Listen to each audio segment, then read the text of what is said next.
Hola, ¿qué tal? Buen día, estudiantes. Pues bienvenidos a esta videosesión número 12, donde pues vamos a abordar el tema de la jurisprudencia internacional ambiental y está entendida como el conjunto de estos criterios, decisiones, razonamientos, pues sí desarrollados eh, por tribunales internacionales, regionales y órganos cuasi jurisdiccionales que cuando resuelven controversias en los que el medio ambiente, el cambio climático y los derechos humanos aparecen jurídicamente vinculados. Y en la actualidad, pues este campo ha adquirido una relevancia, pues sí, extraordinaria, porque los tribunales ya no solo interpretan normas aisladas, sino que están defendiendo el alcance de deberes estatales, responsabilidades empresariales y mecanismos de protección de las generaciones pues presentes y futuras. Y para comprender este tema, sí conviene partir de una idea central que durante muchos años el derecho internacional ambiental se apoya principalmente pues en tratados, declaraciones, principios y sobre todo compromisos estatales. Sin embargo, pero en las últimas décadas los tribunales comenzaron a desempeñar un papel más activo y esto, bueno, ha permitido traducir pues grandes principios como la prevención de la precaución, la participación pública, la debida diligencia, eh, este, ay, ¿qué otro principio? Se me fue. La participación pública, la no agresión en obligaciones, bueno, pues concretas que son exigibles a los estados y en ciertos casos también a las empresas.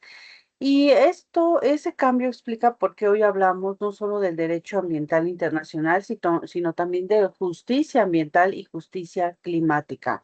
Y uno de los primeros puntos que debemos explicar es qué es la jurisprudencia internacional ambiental que no proviene de un solo tribunal. En ese ámbito destacan, pues, por una gran parte la Corte Internacional de Justicia, por otra, los tribunales regionales de derechos humanos, particularmente el Tribunal Europeo de Derechos Humanos y la Corte Interamericana de Derechos Humanos. Y además, en un sentido amplio, ciertos comités de Naciones Unidas cuyas decisiones han ido influyendo en la consolidación de estándares ambientales vinculados con los derechos humanos. Y si comenzamos con la Corte Internacional de Justicia, un caso relevante en un asunto relativo un asunto relativo a las supuestas violaciones de derechos soberanos y espacios marítimos en el Mar Caribe entre Nicaragua y Colombia, resuelta ya en 2022, no tan lejos de una fecha de hoy, lo que vivimos hoy. La importancia ambiental de esta decisión radica que la Corte, bueno, pues examinó que tiene competencia para proteger y preservar el medio marino cuando se traslapan espacios marítimos. La Corte sostuvo que en una zona económica exclusiva corresponde al Estado ribereño ejercer derechos soberanos sobre la gestión pesquera y la protección al medio marino. Y esta decisión muestra que en derecho internacional la protección ambiental suele articularse con la soberanía, la jurisdicción y el reparto sobre todo de las competencias entre estados.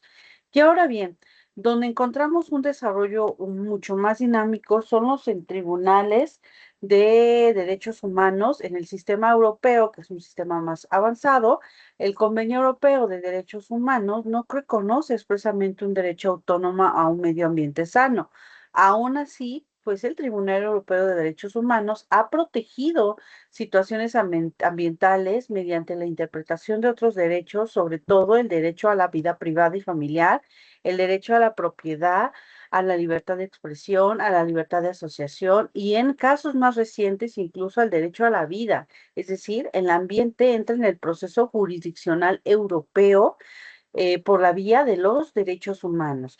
Y un ejemplo clásico de esta tendencia se observa en diversos casos de contaminación resueltos por el Tribunal Europeo.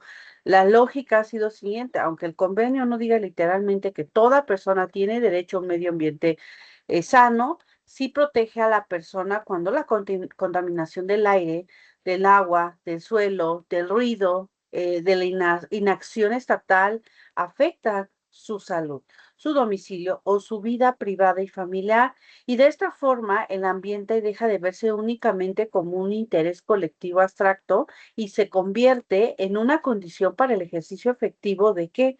Pues de sus derechos fundamentales.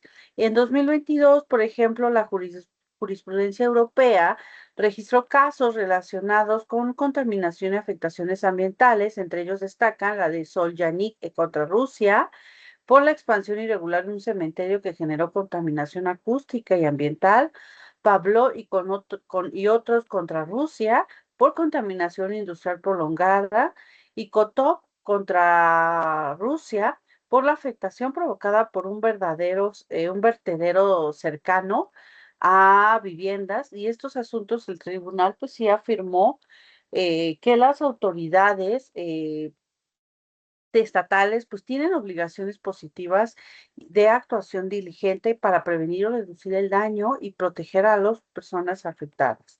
Y tanto el sistema europeo resultan fundamentales los casos que vinculan medio ambiente con derechos procedimentales. La jurisprudencia pues ha reconocido que la defensa del ambiente no depende solo de sancionar la contaminación, sino también de garantizar acceso a la información, participación y libertad de expresión. Y en ese contexto destaca un caso de Rojava, déjame ver si está aquí, contra pues Azerbaiyán, donde se cuestionó la negativa estatal a proporcionar información de interés ambiental. Igualmente, en Boomer contra Rumania, Ecodefense contra Rusia, el tribunal pues analizó la relación entre potestad ambiental, la libertad de expresión, el derecho de asociación y la participación ciudadana. Y esto demuestra que el derecho ambiental contemporáneo pues no puede entenderse sin sus dimensiones democráticas o procedimentales. Y un desarrollo más pues novedoso aparece en la jurisprudencia reciente del Tribunal Europeo en el caso de Canavículo, Canavículo, creo que así se escribe, y otros contra Italia, que fue resuelta apenas en 2025, que este asunto se relacionó con la grave contaminación por residuos en la zona conocida como Terra Fauci. Lo trascendente de esta decisión es que el tribunal eh, sobre todo, entendió que la magnitud del riesgo para la salud y la vida de las personas podían encuadrarse ya no solo en el derecho de la vida privada y familiar, sino en el derecho a la vida. Además, la sentencia profundizó en la legitimación activa, el estatus de la víctima y sobre todo la función del principio de precaución frente a riesgos graves, aunque no exista una certeza absoluta sobre todos los efectos, e incluso se ordenan medidas estructurales mediante procedimiento de sentencia piloto. Y este caso, pues sí refleja una evolución decisiva en el paso de una protección indirecta del ambiente hacia una protección, pues mucho más robusta y sobre todo exigente. En cuanto a la legitimación climática, los materiales que se revisan que los tribunales se han convertido pues en espacios relevantes para enfrentar pues la crisis climática, que hacia 2024 se habían registrado miles de casos en múltiples jurisdicciones. El litigio climático ha servido para exigir el cumplimiento de compromisos internacionales, aumentar esa ambición de las políticas públicas y definir cómo el cambio climático afecta a los derechos humanos. En otras palabras, la jurisprudencia ya no solo se separa de daños consumados, sino también intenta corregir estas trayectorias estatales insuficientes frente a un problema global. Y dentro pues, del derecho comparado, uno de los casos más emblemáticos fue el de Urgenda contra Países Bajos. Aquí la Corte Suprema neerlandesa confirmó que el Estado tenía el deber de reducir sus emisiones de gases de efecto invernadero porque la insuficiencia de su política climática comprometía a los derechos protegidos por la Convención Europea y particularmente por los relacionados pues, con la vida privada. Y la relevancia del caso Urgenda es enorme porque demostró que los jueces sí pueden revisar la suficiencia jurídica de una política climática sin invadir el ámbito político, siempre que lo hagan para verificar el cumplimiento de obligaciones normativas y sobre todo de derechos humanos. Y en la misma línea, el caso de Neubauer, eh, Neubauer contra Alemania también dio un paso adicional donde el Tribunal Constitucional Federal sostuvo que la política climática insuficiente en el presente puede trasladar las cargas excesivas a las generaciones futuras. Y así la libertad no se protege solo frente a restricciones actuales, sino también frente a decisiones estatales que agotan hoy el presupuesto del carbono y obligan mañana a restricciones mucho más severas. Y este razonamiento incorpora claramente la idea de la justicia intergeneracional. También es muy relevante el caso de ante el Tribunal Federal de Brasil, donde se reconoció la obligación de mantener un operativo del Fondo Nacional sobre el cambio climático y esa decisión del tribunal brasileño vinculó el deber constitucional de proteger el ambiente con los compromisos climáticos internacionales y sostuvo una idea particularmente valiosa, que el Acuerdo de París puede entenderse como un tratado con dimensión de derechos humanos y esa parte robustece la exigibilidad judicial de las obligaciones climáticas y refuerza el principio de no regresión. ¿No? Por su parte, bueno, en América Latina, pues la jurisprudencia ha aportado desarrollos especialmente innovadores. La obra de jurisprudencia climática comparada es un archivo que se los va a poner en material de apoyo para que lo lean. Muestra casos de Colombia, Argentina, Chile y otros países donde el lenguaje judicial incorpora justicia climática, derechos colectivos, generaciones futuras, acceso a la información, transición energética y protección a los ecosistemas estratégicos. Y sobresale, pues ahí en esa lectura el caso de la Amazonia colombiana en el que se reconoció a este ecosistema como un sujeto de derechos y se ordenó a las autoridades formular planes de acción y un pacto intergeneracional para frenar la deforestación y enfrentar el cambio climático. Y este tipo de decisiones reflejan como una visión ecocéntrica y restaurativa del derecho. Si pasamos, por ejemplo, a la Corte Interamericana de Derechos Humanos, observamos un desarrollo más explícito del derecho a un medio ambiente sano, porque el sistema interamericano sí cuenta con un reconocimiento normativo más claro a través del protocolo de San Salvador aquí dentro de esta lectura que les mencioné, subraya que la Corte Interamericana pues, se ha consolidado una línea de protección particularmente fuerte en relación a los pueblos indígenas, territorios ancestrales, recursos naturales, y aquí el ambiente no aparece separado de la identidad cultural, la autodeterminación, la supervivencia y sobre todo la propiedad colectiva. Casos como la comunidad eh, de Mayana Aguas Tinguín contra Nicaragua, Cuno Gandhi y Embera contra Panamá, Jonja contra Argentina, pues son pueblos indígenas en Nicaragua, en Panamá y en Argentina, donde muestran obviamente que la defensa del territorio indígena implica al mismo tiempo la defensa ambiental.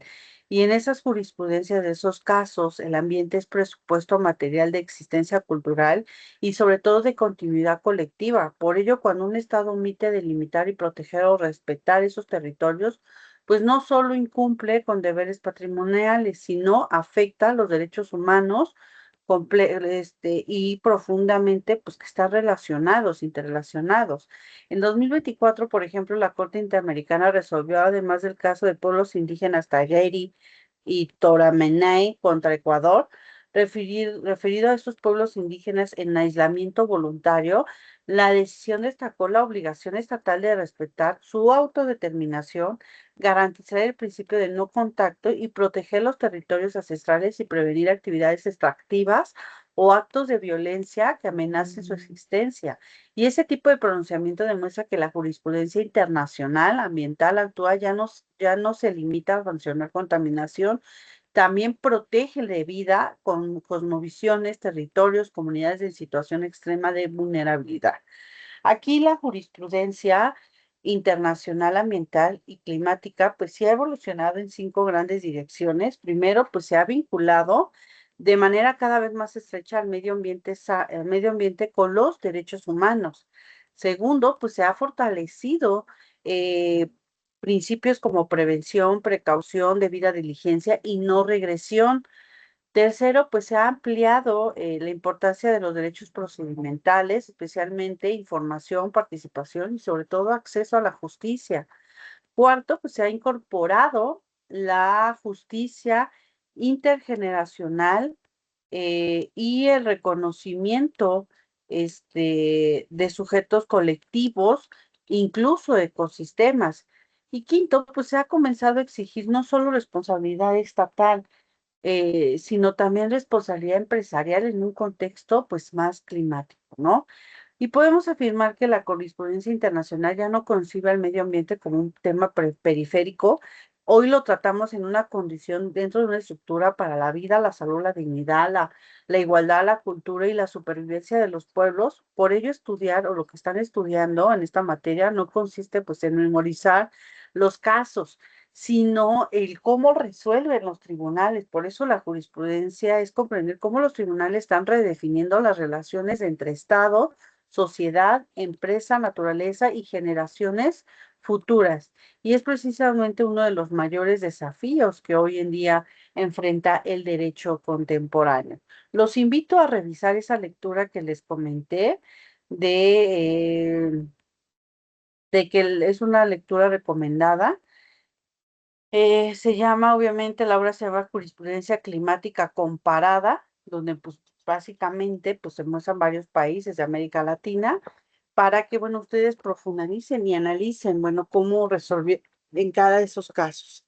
Que tengan excelente día. Nos vemos en nuestra siguiente sesión. Hasta luego.